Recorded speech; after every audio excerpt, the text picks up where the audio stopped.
Bienvenue. Aujourd'hui, on plonge dans une situation, disons, explosive.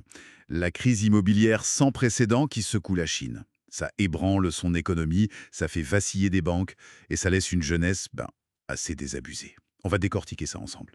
Oui, Notre exploration, elle s'appuie sur les sources qu'on a reçues et notamment une analyse vidéo assez fouillée de destin et déclin. L'objectif, c'est de comprendre l'ampleur de cette crise, ses racines profondes et puis ses conséquences.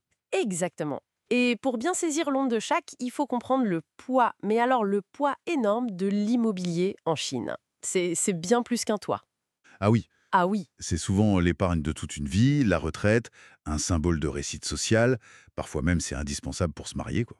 d'accord. Et cette importance, ça a nourri pendant des années une bulle spéculative, avec la bénédiction des autorités locales et même centrales, il faut le dire. Et l'analyse vidéo, elle fait un lien intéressant avec le passé. Elle rappelle ce contexte post-Tiananmen 1989. L'idée, c'est qu'un pacte tacite se serait noué. Le parti qui promettait la prospérité, la stabilité, via le logement notamment. C'est ça. En échange, bon, d'une certaine docilité politique. Et c'est ce pacte-là qui semble aujourd'hui voler en éclats, clairement. La promesse de la pierre comme valeur refuge, elle s'effondre. Les chiffres sont assez fous. On parle de plus de 60 millions de logements vides. Oui, c'est Goldman Sachs évalue la montagne de projets non finis à près de 13 000 milliards d'euros. C'est colossal. C'est colossal. Et les prix, eux, ils chutent. Moins 5,9% pour le neuf en octobre 2024. C'est le 16e mois de baisse d'affilée. L'immobilier, qui pesait presque 30% du PIB chinois, Oui, le moteur, c'est devenu un boulet en fait. c'est ça, de moteur à boulet. Et l'exemple d'Evergrande, il est très parlant. Ce géant, comme d'autres, fonctionnait sur un modèle, comment dire, à haut risque, la prévente. La prévente. Oui, ils vendaient des appartements sur plan avant même la construction. Et l'argent qu'ils encaissaient tout de suite, il ne servait pas forcément à construire en priorité, mais plutôt à acheter d'autres terrains pour lancer encore d'autres projets. Une sorte de... De système pyramidal presque, un château de cartes. Un château de cartes, tout à fait. L'analyse pointe aussi des méthodes comptables, disons, douteuses, avec des actifs parfois un peu gonflés. Et puis, il y a le rôle ambigu des gouvernements locaux qui tiraient parfois la moitié de leurs revenus de la vente de ces terrains aux promoteurs. Ah oui, quand même. Oui, et le coup d'arrêt saillit la politique des trois lignes rouges en 2020. En gros, Pékin a imposé des règles financières très strictes pour limiter l'endettement fou des promoteurs.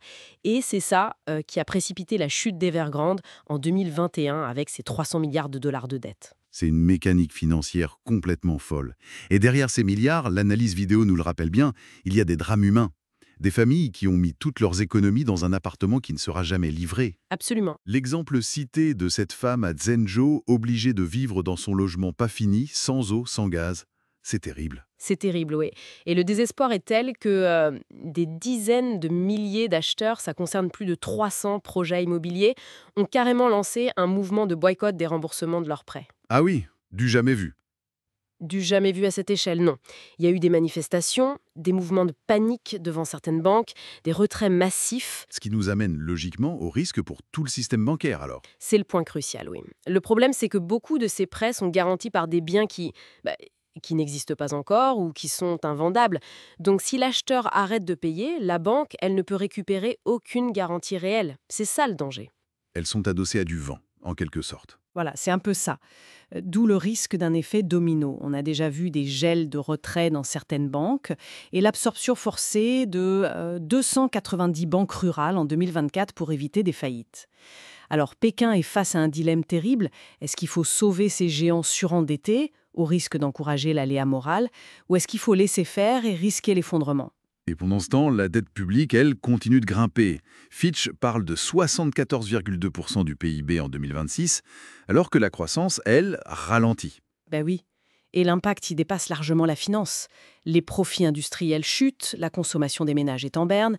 Et puis, il y a le chômage des jeunes qui explose. Presque 12 millions de nouveaux diplômés en 2024, qu'on surnomme parfois les enfants pourris. Enfants pourris. Travailler parce que leur retraite suffit plus.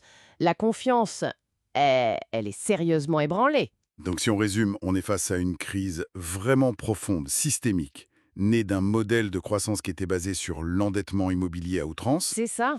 et d'un contrat social qui se fissure. Exactement.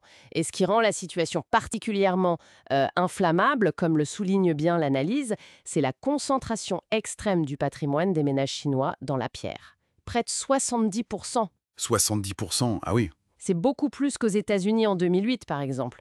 Donc une chute de l'immobilier, ça a des conséquences bien plus directes, bien plus dévastatrices sur la richesse des Chinois moyens. Et pour finir, l'analyse soulève une question qui fait réfléchir. Elle rappelle qu'historiquement, en Chine, quand le pouvoir sent la peur monter, le mécontentement populaire, la tentation de la répression n'est jamais très loin.